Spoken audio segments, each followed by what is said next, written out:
In this video, we will be exploring the enormous possibilities of using Montessori pink towers as a sensorial material. So, please watch till the end so that you get a very good idea about in what all ways you can use the pink towers.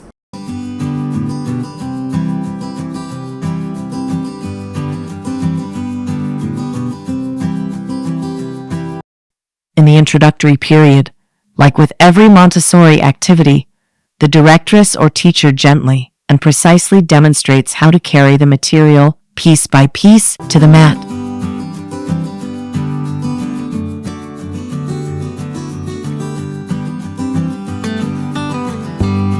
She clearly and slowly shows how to hold the blocks with the fingers and then place them in the palm, carrying them carefully to the mat. Smaller blocks are picked up with 3 fingers, the pointer, thumb, and middle finger.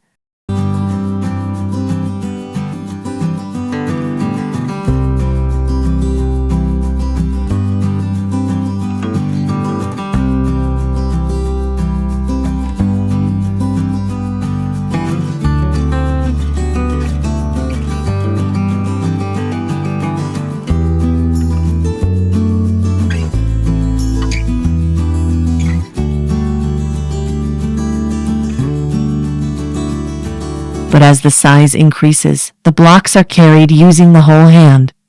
While moving to the mat, the hands should be at chest level and close to the body. Minimal auditory instructions are given during the demonstration. Children are expected to observe the actions of the teacher and repeat the activity as they understand it.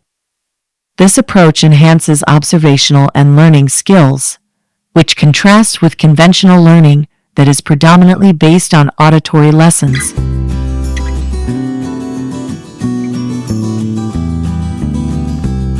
Once all the blocks are shifted to the mat, the directress sits down and starts exploring the cubes one by one before stacking them, beginning with the largest one.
One.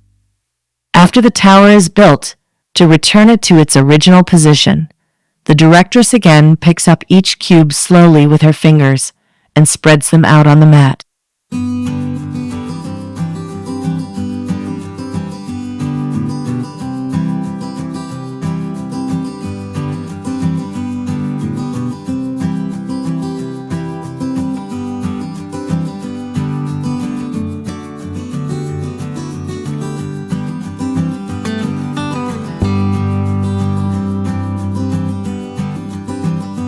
Then, starting with the largest cube, she carries each piece back to its place.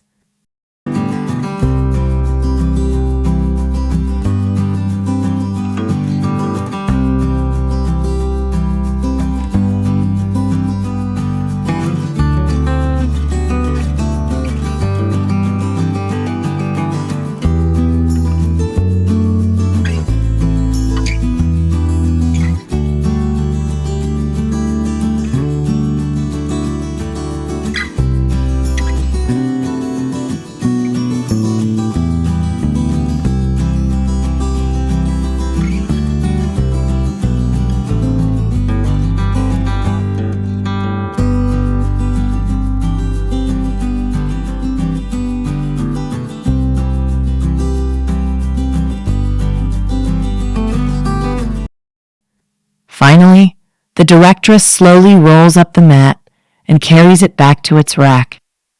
This process helps the child understand the importance of cleaning up the area after completing an activity. No Montessori activity is complete without returning the materials and mat to their place.